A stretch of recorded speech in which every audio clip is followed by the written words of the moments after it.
Hello, everybody. Scott Golden here with the Mid South Wrestling Review Series for the 26th of January 1985. We are missing the week before, which is frustrating when weeks go missing. Anyway, we open with the finish of the Rock and Roll Express versus Guerreros, otherwise known as Alamo Brothers match. Tag off to Ricky Morton. Morton hits a couple of shots, takes both guys out. Meanwhile, drop kicks under the chin, and things are going pretty well for Morton here. There is a third member down on the floor.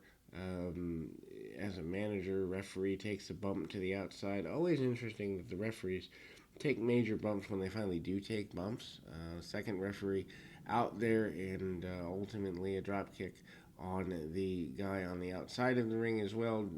Roll up attempted by Morton, shot with some sort of weapon by the Alamo Brothers, and the referee reverses the decision. Basically, the Alamo Brothers consider this in a post-match promo to be discrimination.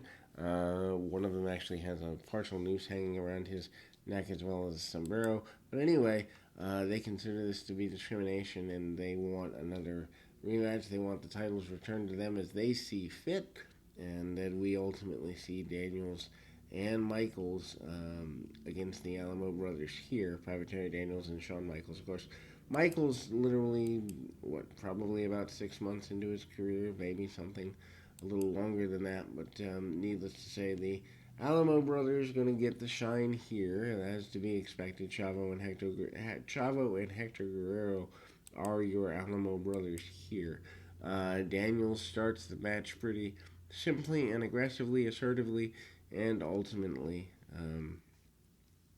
manages to take a trip, and they kind of try to get Daniels in a compromising position, sending him into the buckle, among other things. Big uppercut there, and snaps him over. Finally, a hot tag, or lukewarm tag, because there wasn't a lot of heat behind it. On to Shawn Michaels. Michaels takes a good bit of a drubbing with several body slams and a attempted kind of roll up. Meanwhile, the heels with a double body slam on Michaels, among other things. They are not willing to take a backward step, and they get a victory relatively quickly soon thereafter. Former North American champion Brad Armstrong against Jim Rose is up next, and they are moving through matches and segments relatively quickly here this week for whatever reason. Needless to say, Armstrong manages to kind of hold his own.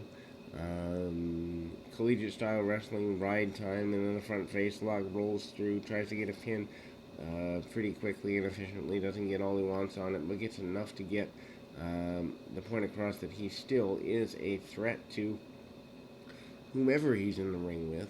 Knees and the like. Armstrong manages to come back with a punch or two, knocking the man down in the process, and ultimately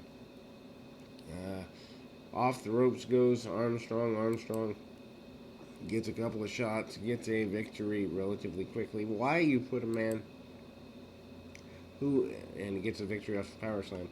Why you put a man who is your former champion in a squash match right after losing the championship, I don't quite understand. You don't have to put him in, a main event role right after if you're trying to take him down the card. But a completely throwaway squash doesn't make sense either. Buddy Landel and Terry Taylor up next for the television championship. Landel obviously wants to be at his best, and he and Taylor have feuded, and actually do feud across several promotions. Taylor still in the babyface role here, holds on to the arm, does Landel. Landel drives the knee into the hammerlock, tries to get an advantage wherever he can. Short knee by Landel. Landel blocks the hip toss and gets rolled up into a backslide by Taylor. Taylor manages to hit a couple of maneuvers and then goes back to work on the arm. Ultimately, Taylor slows the tempo of the match down, stays on the arm for the next several minutes. Not the least bit worried about anything because he obviously feels he's in control. Cut off by Landell. Landell hits a couple of shots and the Irish whip.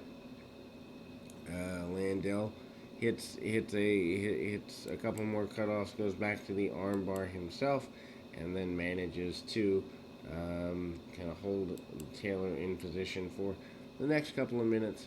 Attempted to roll up, and Landell starts to get frustrated, goes back to the arm, almost like an inverted arm bar type thing, and trying to drive Taylor into the canvas and make him quit at the same time. Taylor unwilling to quit, trying to fight out, gets cut off with a knee or two to the midsection. Taylor kind of does the step across the eyes, break of the boot across the eyes, doesn't get what he wants on it, but Taylor manages to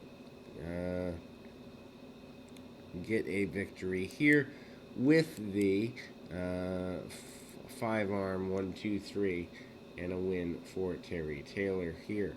Hercules and Iceman King Parsons. Parsons has not really had a challenge to this level. Skandor Akbar out there with Hercules, as is to be expected, since they have the alliance that they've had for quite a while here. Needless to say, Parsons, ultimately manages to go in a pretty direct direction. Parsons spins him around, big chop under the right across the chest. Hercules actually doing a bit more selling than I imagined he would do for a guy like Parsons. Parsons, though, as mentioned, has been a big deal in the world class area, and single punches and chops from him can be a big thing. Kind of doing the rope-a-dope thing there, and into the ropes. Akbar tries to interfere. Doesn't get all he wants on that interference attempt by any stretch of the imagination. A couple of short shoulder tackles, and then we see Hercules with the hot shot across the top rope, and then tries to get the choke out. Meanwhile, Parsons manages to come free of that. Irish whip. Hercules gets the forearm right across the chin. Akbar makes his way in after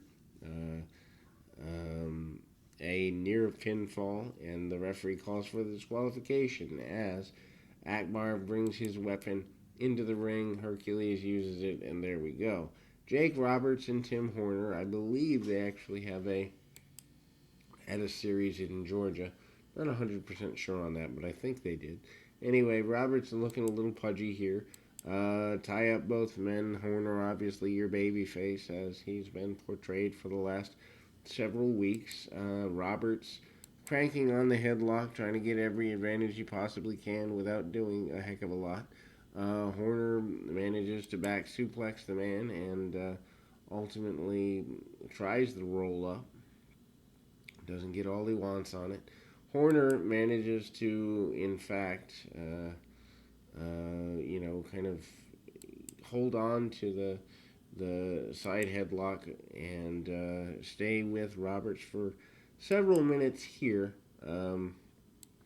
Roberts takes him down a little bit.